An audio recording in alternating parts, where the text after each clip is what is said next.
Hi, this is Jeff from the Ozark Mountains in Missouri, USA.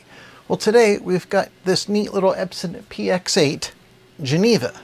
This is a CPM laptop from the 1980s. It has a flip-up screen, multi-line display, built-in microcassette drive, which you notice there's no buttons on here. This is actually a smart microcassette. It keeps an index of where your programs are stored at the beginning of the tape.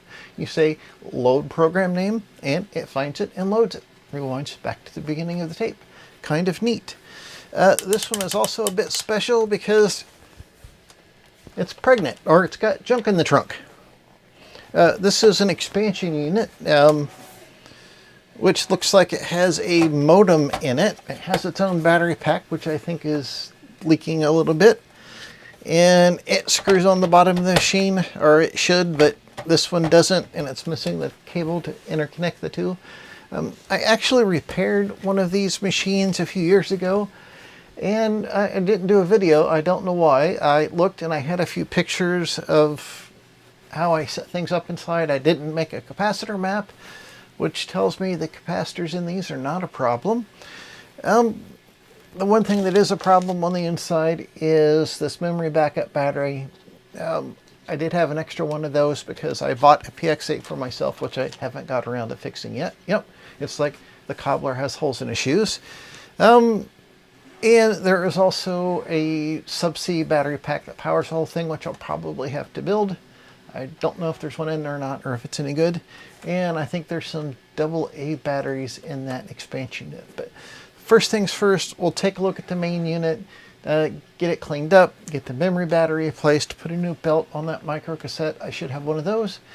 We'll make sure that works, and then we'll dig into that expansion unit. Let's get started. Thanks to PCBWay for sponsoring this video. They not only do PCBs and flex PCBs, they also have 3D printing service, injection molding service. They do CNC machining, sheet metal fabrication. They also have a thriving maker community where you can share projects and check out what other people are doing. For your next project, head on over to PCBWay.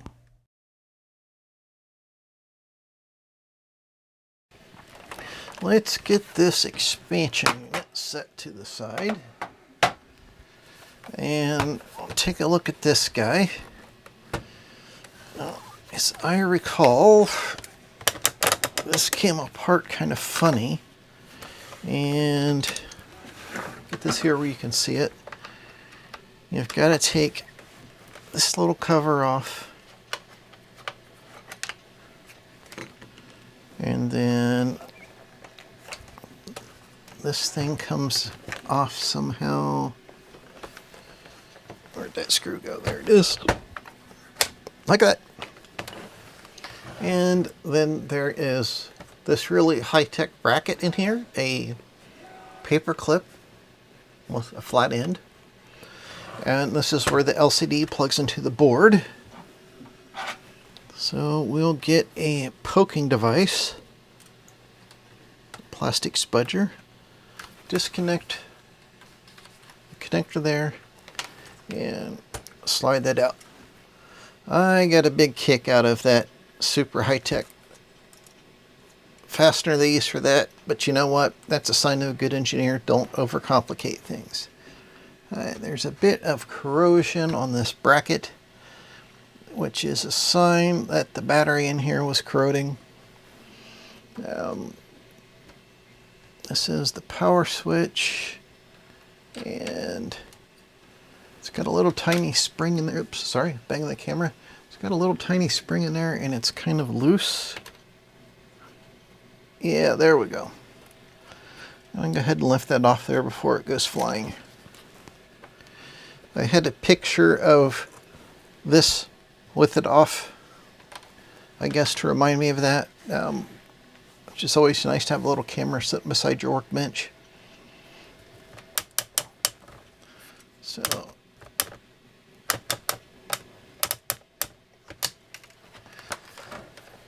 we can do that, And this just gives you access to the ROMs. It says portable calc, maybe that's a spreadsheet, portable word star. And initial reset, okay. That all looks good in there. And that goes like that. This is access to a system ROM. I think they changed these out for language localization. Don't quote me on that. I just popped that off there and I already forgot how it went. No, the other way. No, the first way.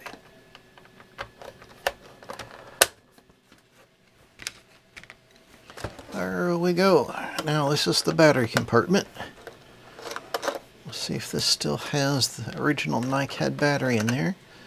No. All rats, that means we're missing the connector. So building a pack is not a problem. Finding a mating connector might be. There's a little corrosion on that pin right there. You won't be able to see it, but it's there. And then we've got 1, 2, 3, 4, 5, 6, 7 Phillips screws in there. I think all of these are the same length, but I always set them in the order I take them out. I set them down in the order I take them out so I can find out. That way if there's a difference, I can make a note of that. Seems the older I get, the more forgetful I get, so I gotta make notes about stuff. But that's okay. Notes and pictures, and then when you work on something next time, you don't have to figure it out for brand new all over again.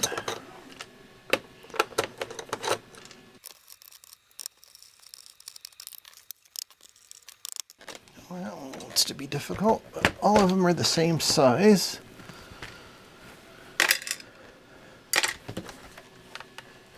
And double check. We've got all of them except that cranky one, which does not want to leave home. And okay.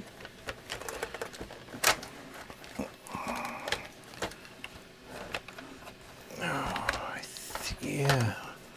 I'm vaguely remembering something now about getting this cover off over the power switch and that being difficult.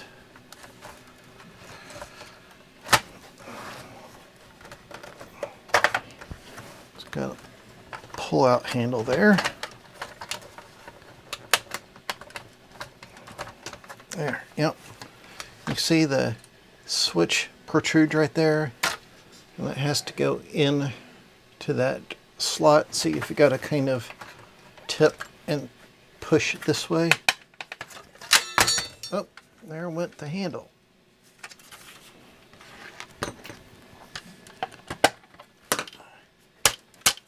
Boy, that screw really does not want to come out of there. There we go. Okay. So there's the inside of the back cover. For all the back cover aficionados, our handle. That's actually aluminum. Looks like it's all one cast piece. I didn't recall that. Okay, so if we give it a once over, we notice there's a little corrosion here. The battery pack set there, so there was probably some vapors running around on the inside. And yeah, so far it doesn't look like these caps are leaking. Really big screwdriver. Use this for all your delicate electronics. You can fold that over.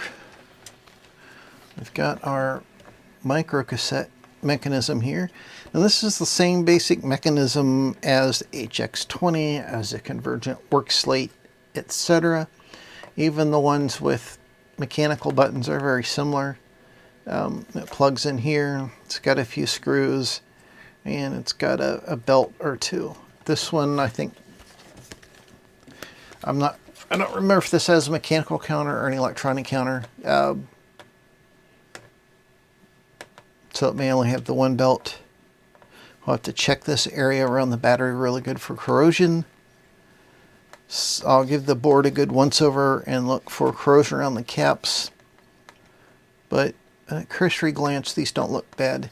It seemed like in the early 80s, when they first came out with these sub-miniature caps, they had a leaking problem. For instance, on the TRS-80 Model 100. A few years later, when they came out with the Model 102, they had figured out that manufacturing problem, and I've never seen bad caps in a 102. The Epson HX20, all of those caps leak. On PX-8, since I didn't create a cap list, I'm guessing I didn't see a problem last time. You can always do, pull one and do a spot check, and I may have done that last time. But so far these look good. And it looks like this flat pier is just kind of trapped under the board. We've got a screw here for the board, one here. We've got to get the cassette mechanism out of the way. There's a couple other Loctited screws there. So let's start on the cassette mechanism. Get our connector released like that. Okay. Another use for our giant screwdriver. And there's a couple screws there and a screw here. It's weird though, this metal bracket looks like it's soldered to the PCB. Yeah, that seems like an odd way to do things. So,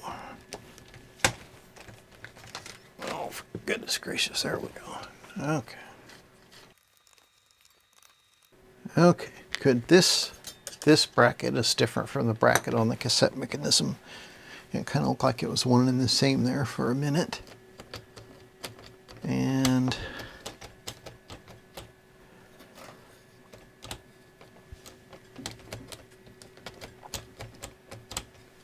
might need to take the circuit board out first.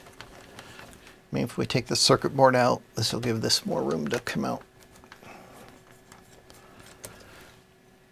It would have been nice if I'd done a video to start with, because I could have referred to it to refresh my memory, but I did not.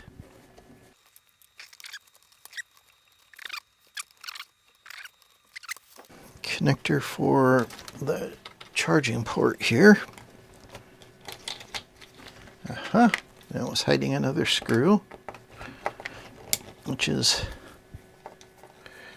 oh, I guess it's a standard screw. It just looked funny because it was slightly corroded and had a blob of locked. It's not really Loctite, it's just a paint lock.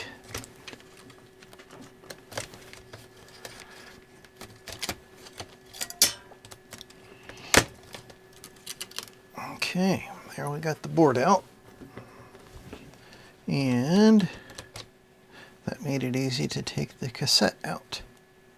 Nice. Yep, so this is essentially the same mechanism that is on the work slate, HX20, etc. There's a little motor here that drives the pinch roller in, that type of thing.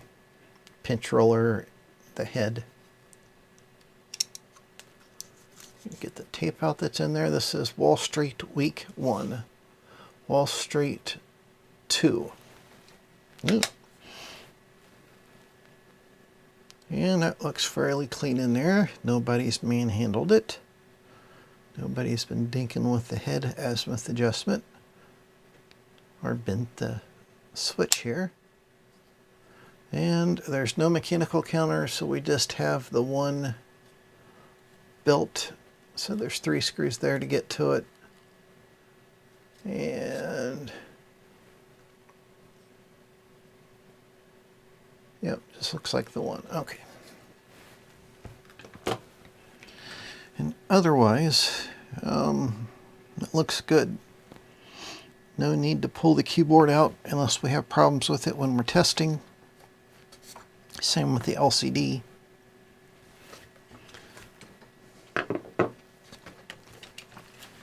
So we will set this part aside, set it with the bottom cover. I'll inspect the motherboard and then we'll put a belt on the cassette mechanism. Well, I had a look over the main board here. Don't know if you can see there. The switch there is kind of corroded. It still feels intact, so that might clean up. There's a little bit of corrosion on the battery connection, which we mentioned earlier. And that switch looks okay, but he might be corroded a little bit too because he's right there in the same area. And these 4 caps that I've marked here, they're all 100 microfarad 16 volts, and all of them have started to leak. And all the rest of the caps look fine. Now I'll test them, but mostly they look okay. That one might be just starting to leak too. So I'll contact my friend Bill, who belongs to this machine, and see if he wants to go ahead and replace all the capacitors or just the ones that are leaking. And I think we'll go ahead and look at the expansion unit now to see if it has any capacitors that need to be replaced. That way we can order those all in one shot. Before trying to take this board loose, there is one spot right there we need to desolder. It goes to a switch up on the door. Okay.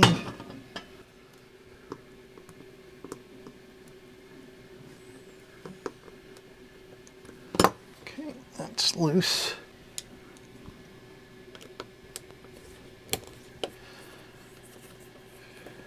And I also took pictures of all the colors of the wires here that are soldered from the mechanism to the board in case one breaks.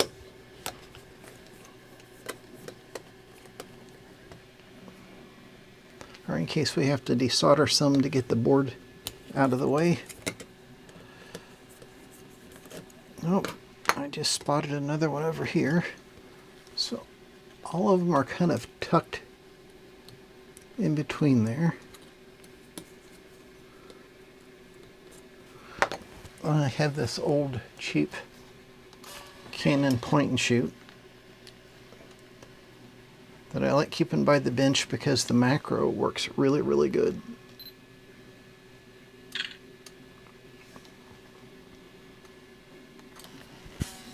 And then I'll file these pictures by machine type and have a reference for the next machine. Okay.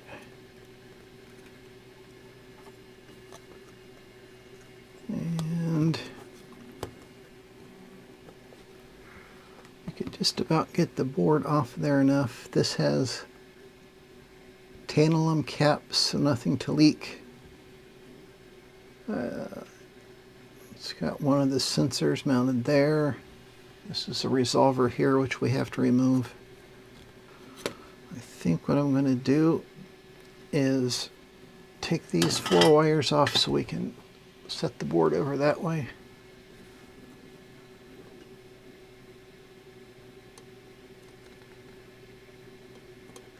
It's kind of the path of least resistance. Do you notice these 2 are orange? They're resolver wires, so it doesn't really matter. And of course my furnace just kicked on. Oh yeah, you can see the slop there in that belt. This should be the same belt as the HX20, the work slate, etc. So I'll go grab a belt and we'll stick a belt on this guy and put it back together.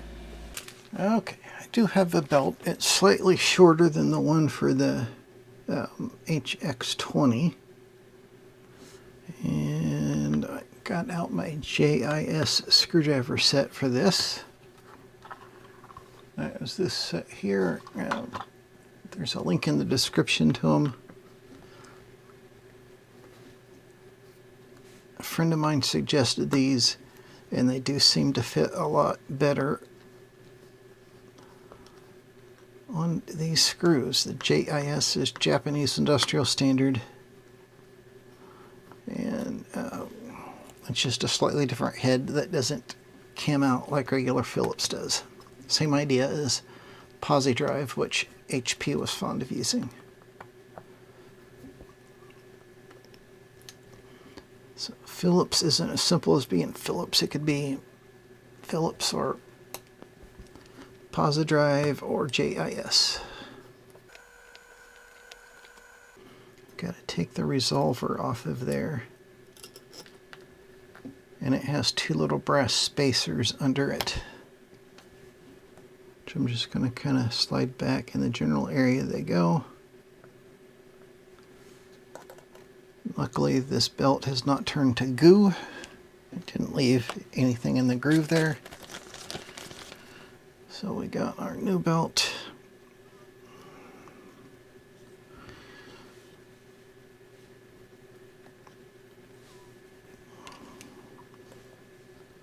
Oh, come on.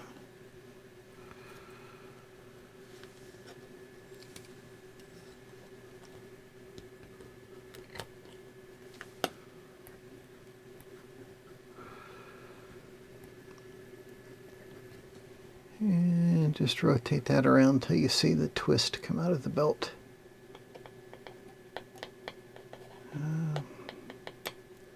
That's on the border of being a little tight, but it's not too bad. There's still plenty of play there.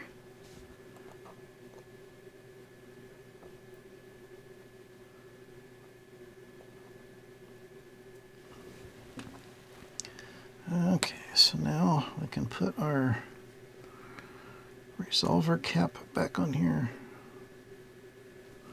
So there's the resolver, which measures motor speed, and there is another encoder here, which measures the speed of the, it's not a capstan, is it?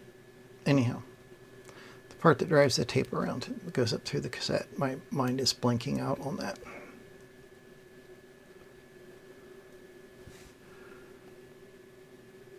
Drop that through there.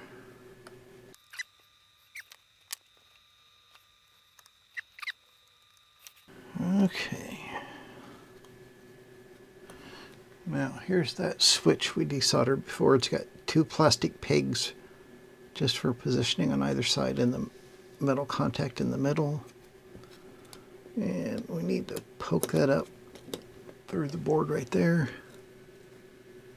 Oh, Jeffrey. Gosh. Forgetting parts here. This has a little spring here that pushes down on the flywheel. Kind of removes the end play. Yeah, we definitely want these parts in there.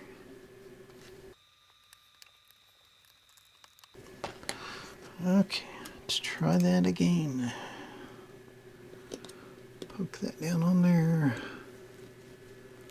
Line up our other holes. This is one of the easier cassette mechanisms to take out in service. The HX20 is a little tricky. The convergent work slate is very difficult.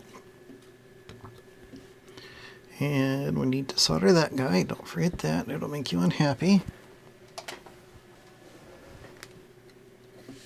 Okay. Gotta put on my official old man glasses for this.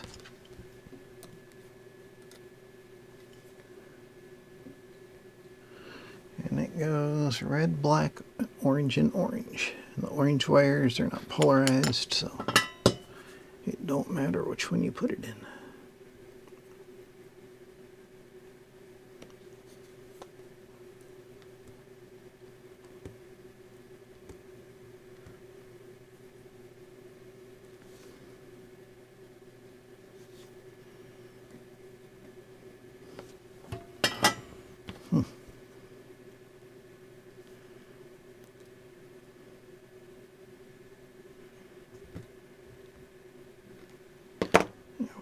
Just had to expose a little more of the wire there.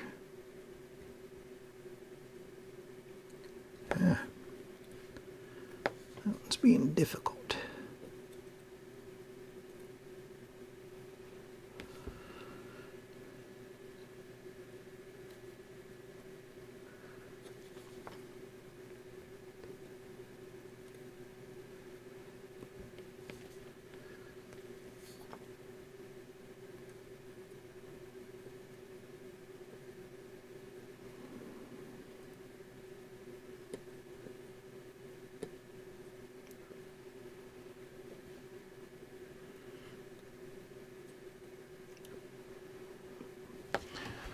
Oh, I said don't forget that pin, and I almost forgot it.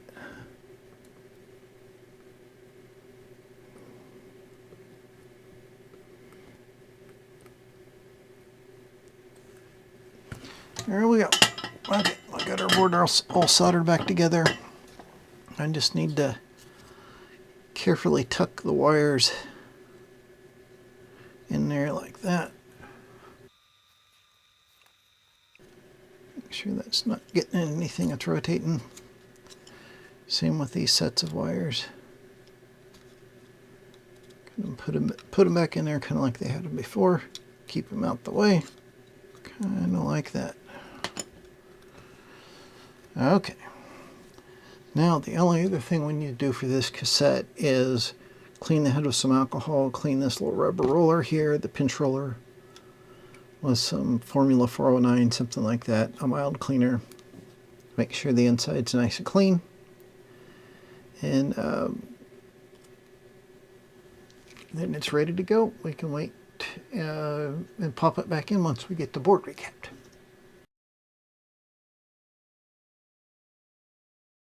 I did go ahead and recap the whole PX-8 main board. I did a separate video on how to make a capacitor map to let you know where all the capacitors are if you do a future board like this, and then how to go about and select and order the correct replacement capacitors. There is a link to that in the description below. And here I am using the map that was created in that video to replace the capacitors on this main board, which is called the Maple. Now, part of making the capacitor map was getting into the LCD unit, which required using a small heat gun. I've got this heat gun on low. It's only a few hundred watts. It's like a hairdryer on hot.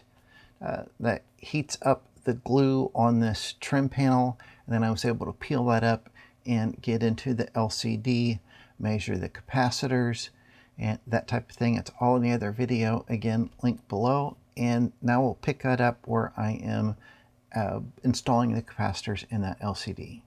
Well, as you saw, that was how we figured out which capacitors to order. Go ahead and watch that whole video if you haven't seen it yet.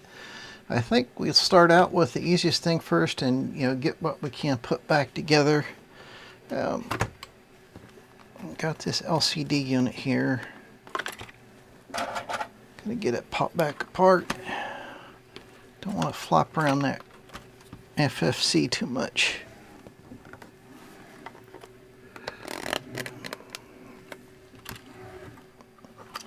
Yep, it was just these two screws on the front, which you remember was hidden by that plate. I went ahead and got all the glue cleaned off of it. It's like a double-sided tape. I've got something similar from 3M that we'll use. There's the inside of that guy. Bit of fuzz in that hole. Okay.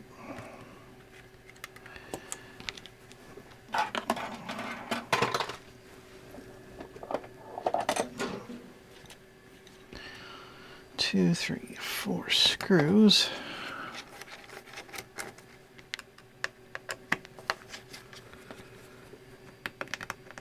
Huh. There's like one spot of corrosion right there. I didn't see that before.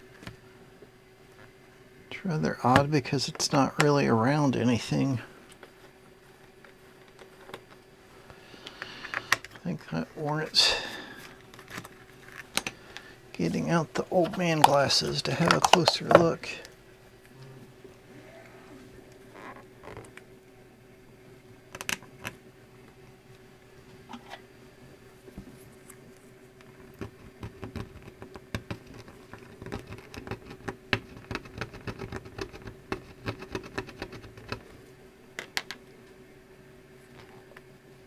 I don't know, that's bizarre. I sure didn't notice that before. See if I can get you a better view of that. Somebody may have seen that previously and been hollering at me. It's just right there.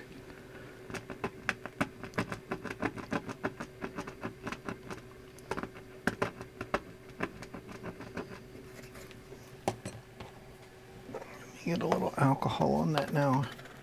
It was kind of hard on the surface, but now it seemed to kind of softened up.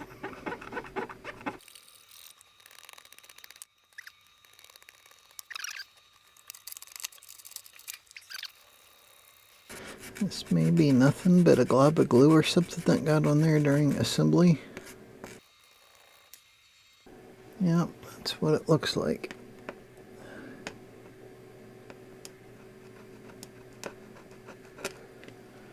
Okay, well, at least we know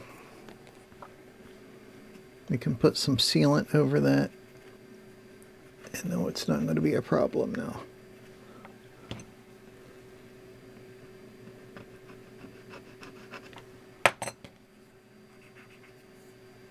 How weird. Okay, back to the regularly scheduled program. Put these two capacitors in. That was an interesting side trip. Unenhance. Bonus points if you know which YouTube channel that particular phrase is from.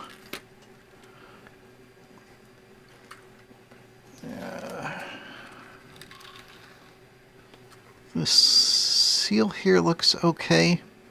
It's not crumbling, so I'm not going to mess with it and tempt fate. We've got our capacitors here.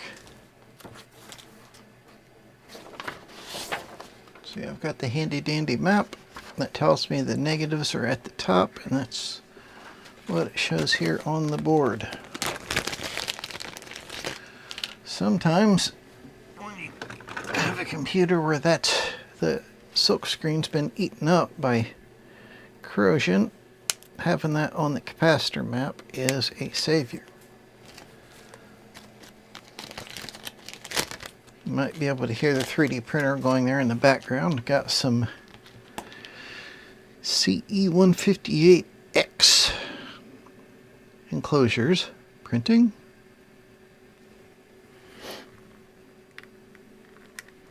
Figure if Elon can be successful calling everything, putting an X on everything, then why not me and my buddy that's making these?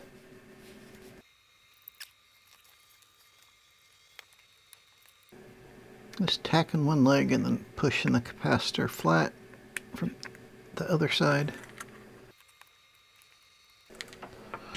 There we go.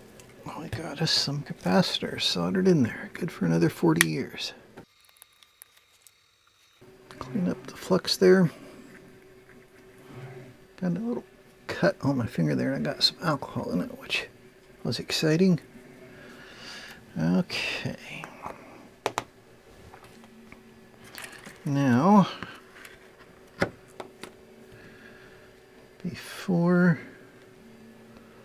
I put this back together, I want to try to clean this LCD up. Don't knock stuff over, Jeffrey. I've got some brilliant eyes here. I want to see if that is strong enough to clean it. That's normally what I go with at the end anyhow.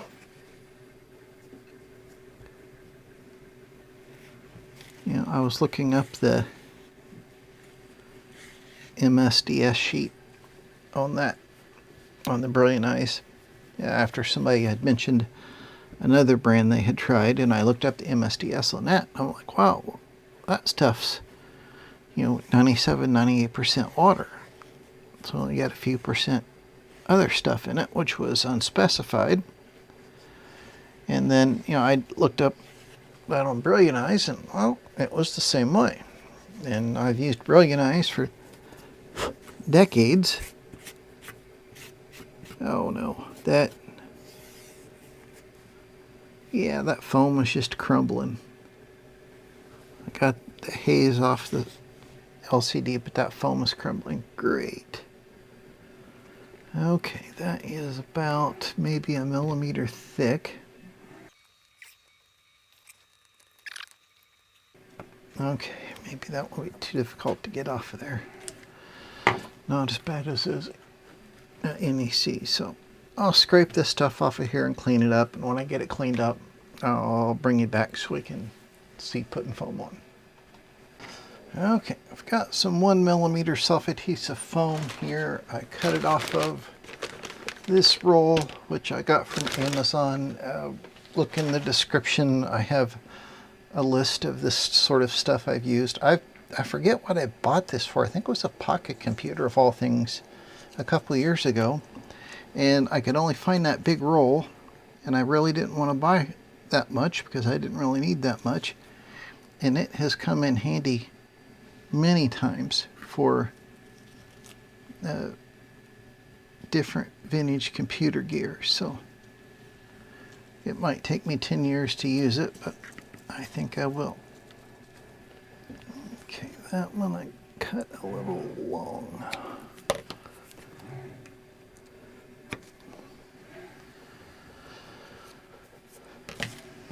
But that's the idea.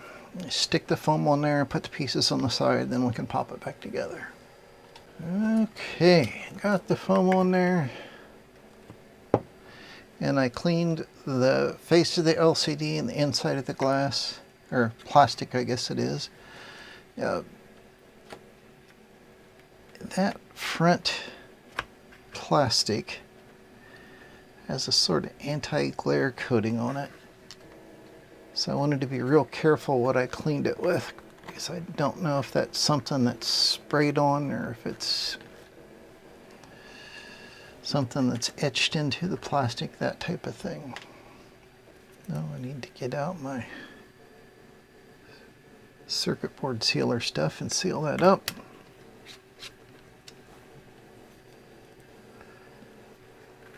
And we can pop the back cover on that. I did put some sealer on there. It's been a couple days ago. I got busy with other things. And now I'm going to put the back cover on. I think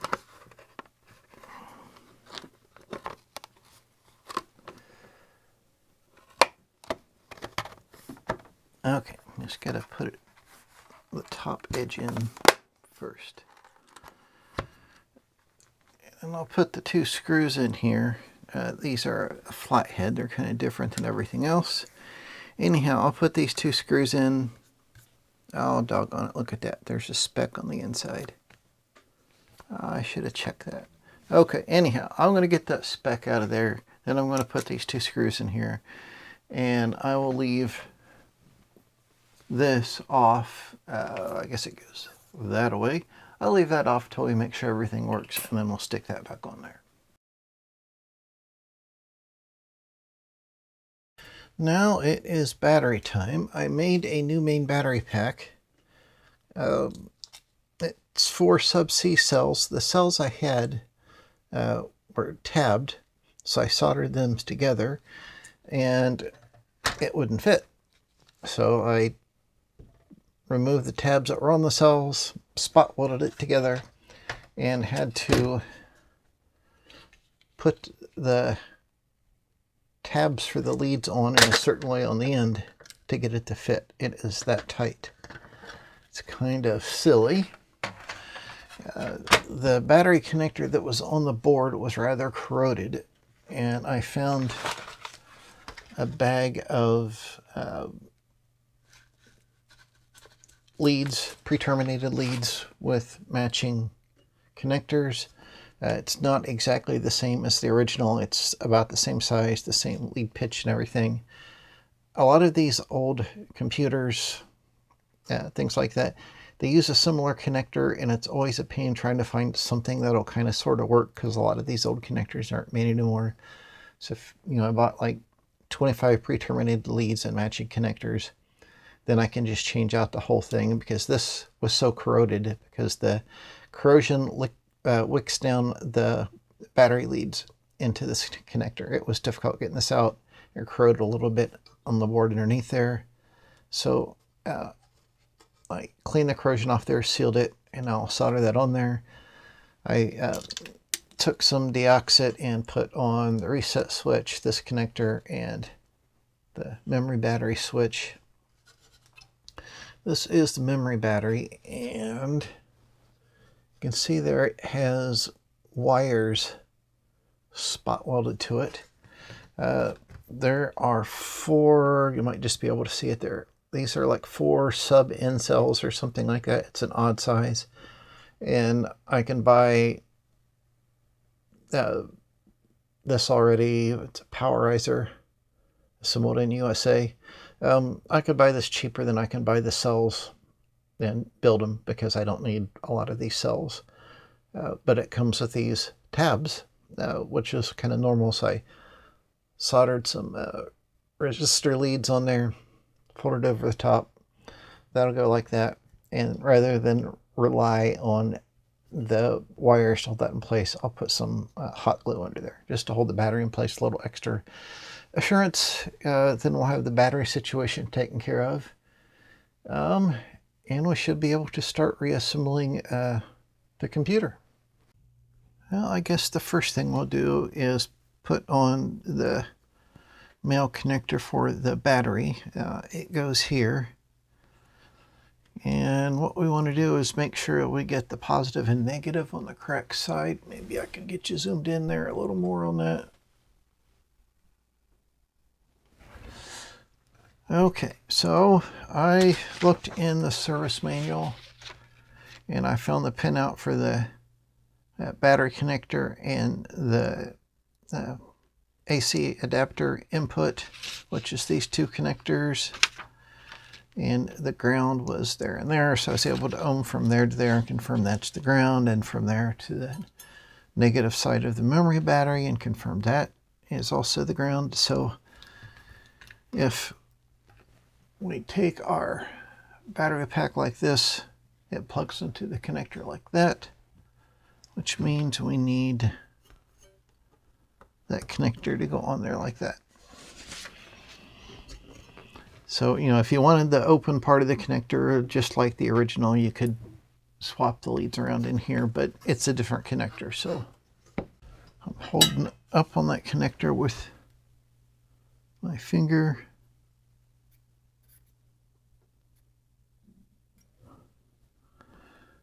And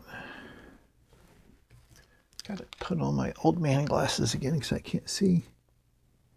Yeah, that didn't turn out too bad. The connector is flush. It's on there the right direction. Now we can solder the other side.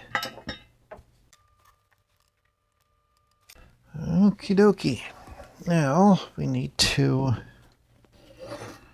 remove the old memory battery, which is here and here. So first I'll just heat that up, apply some new solder. I'm just going to heat up each leg and pull the battery out. like to call that walking the part out. For some things, that is easier than trying to desolder it with the desoldering tool. There we go. Gonna give him a little more fresh solder and then we'll try sucking it out of there.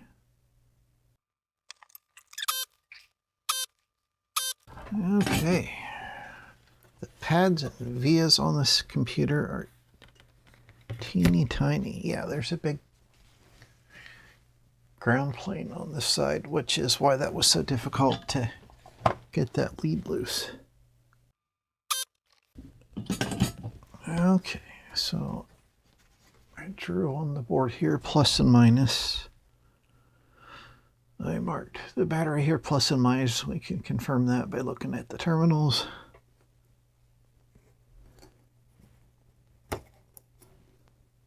I think I just turned the battery off there.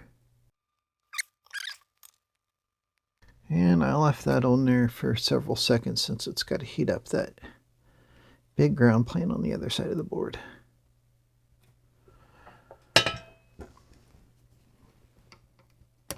I'll trim our leads off there.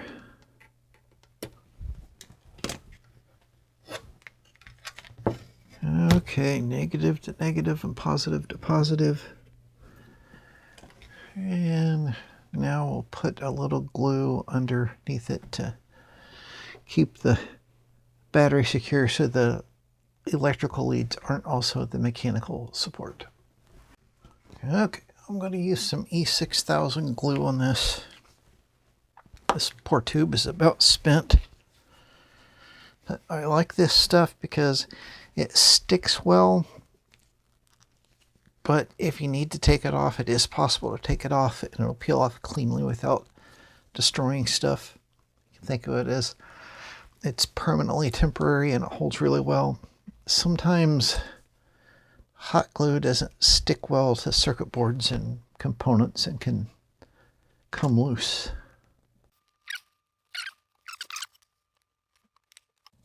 Oh, if you can see the glue there, it's clear.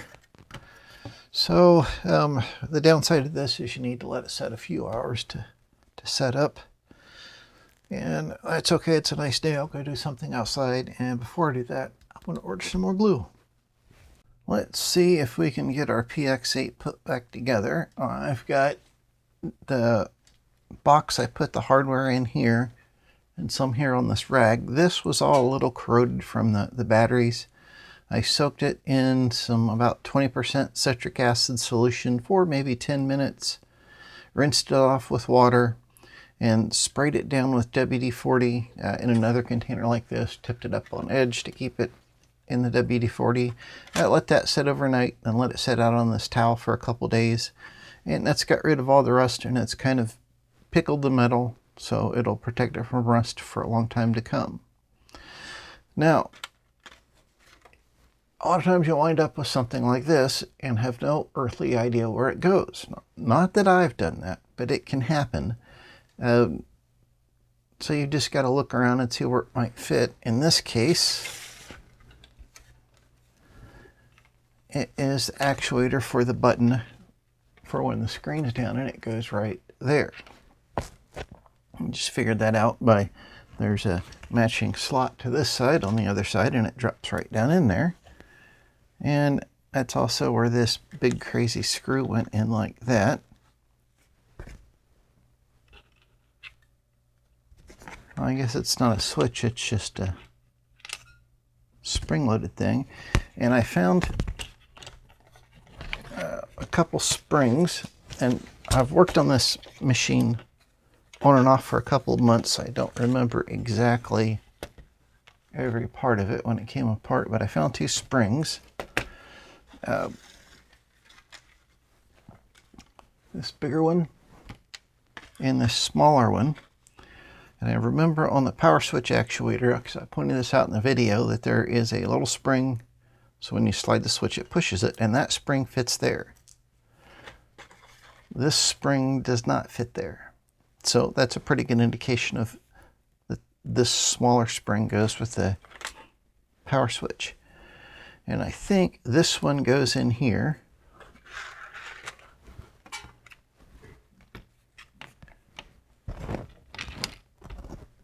And then when you tighten this screw, it pushes down on it. And we have this little button here. So it's not exactly a switch. It just, oops, you can't see that. So it's not a switch, it's just a little spring-loaded deal to help push the screen up when you unlatch it.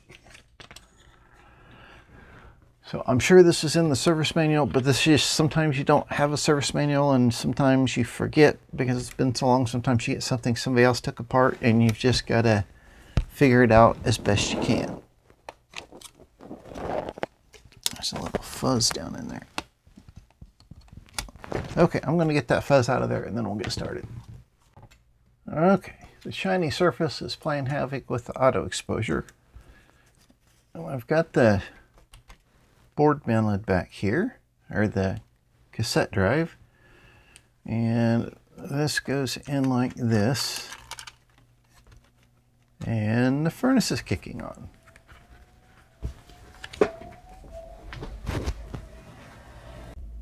That silver colored shield right here is playing havoc with auto exposure, so excuse the varying light levels. Our main board goes in like this, and I think we need to pull up these two screws from the cassette deck. Yeah, ahead and put those in there tight.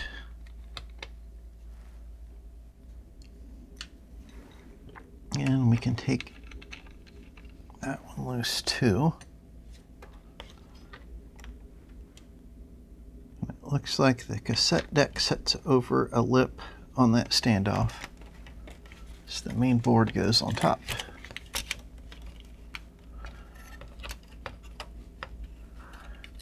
Kind of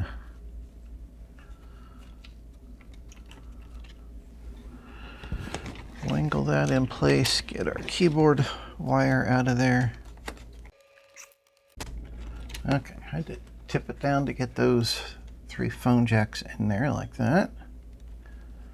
And other than that, it just popped right in there.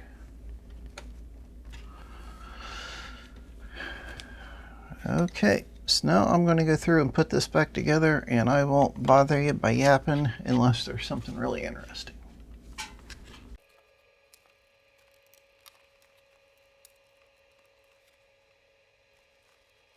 Here I sorted these screws by type. These are screws for plastic. There's 3 of this style that has some paint lock on it, and there are 1, 2, 3 screws around the outside edge like that. So it makes sense those would go there. And we can confirm that by first I went counterclockwise to make sure it sunk down in the hole. Yep, those fit. Taking it slow like that, if it's not the right screw, if the diameter is too large, you won't force it in.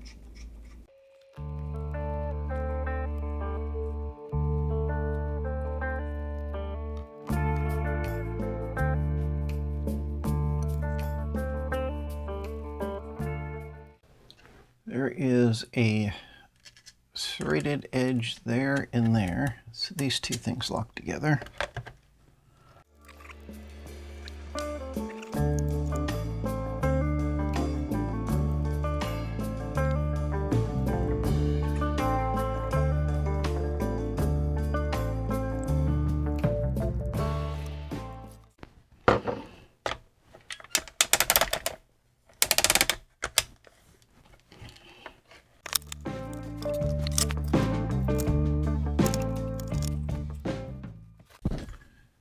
After separating the screws that went into the expansion unit and figuring out that these 7 screws are the cover screws,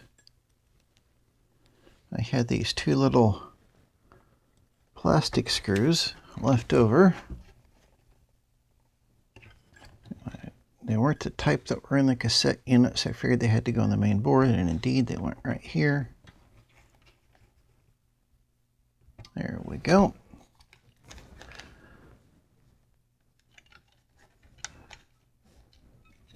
Then we've got this screw. So yeah, you can look in the service manual or an exploded parts diagram if you've got it, and a lot of times that'll solve the problem for you. If you don't, usually you can figure it out just by taking your time and looking at the types of screws and that type of thing. Okay, now we're ready to put the back cover on.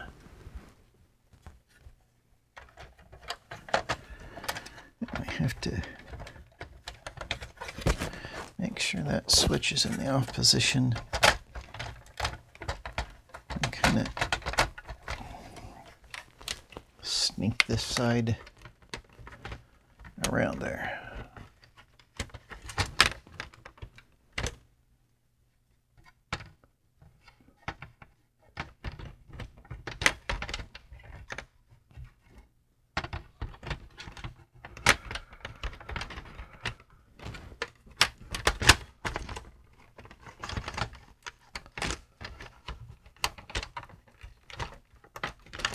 Like that. You just got to hold your mouth just right.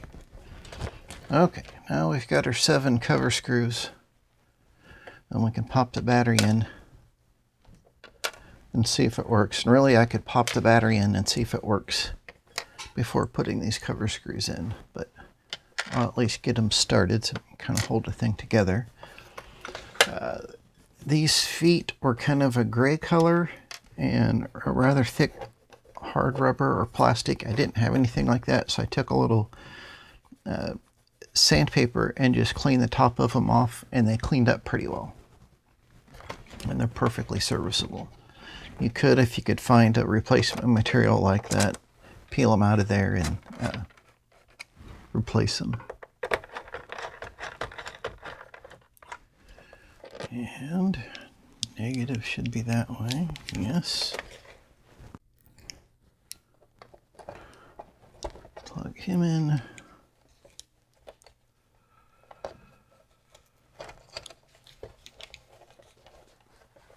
was afraid if I made the leads much shorter, they would be kind of a pain in the butt to plug in there.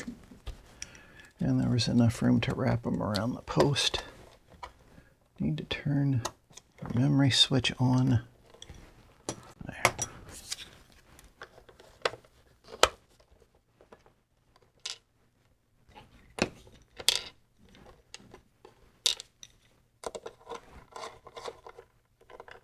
Yay.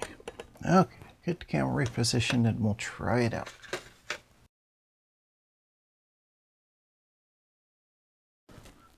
So I have not tried this out yet, so we're going to be both excited or disappointed together. If I can find the power switch here.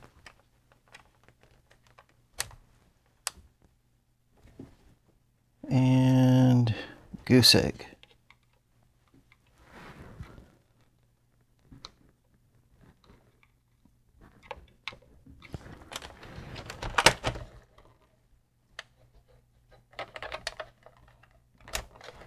Yep, that is the power switch. No life from the LCD, no beeping noises. Oh, you know what?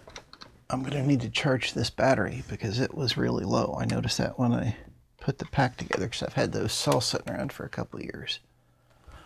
Okay, well that was disappointing, kind of anticlimactic. I'll grab a charger, charge this up all day, and then we'll try it this evening.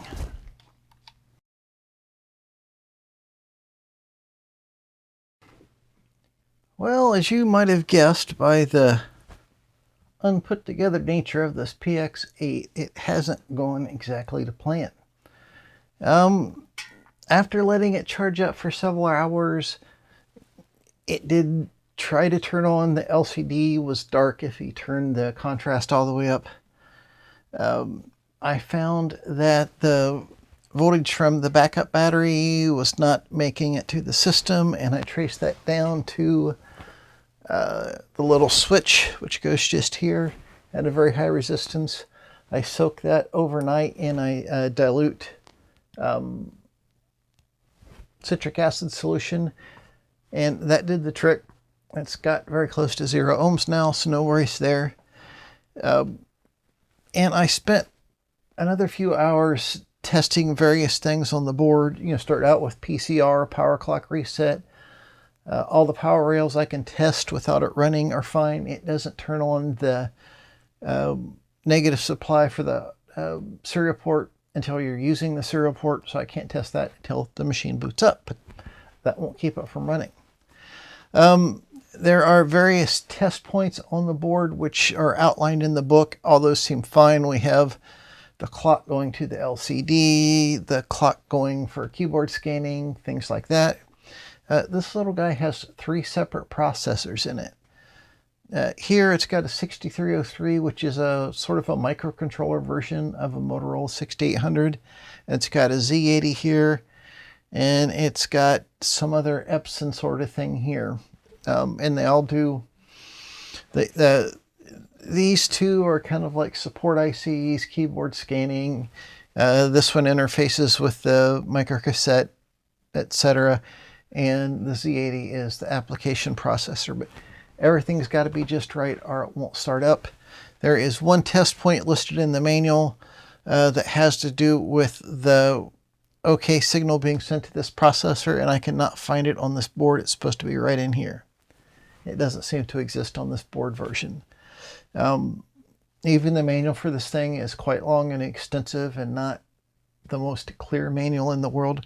So I need to spend some more time, hours and days, reading through the manual, trying to figure out what the next step to troubleshooting this thing is.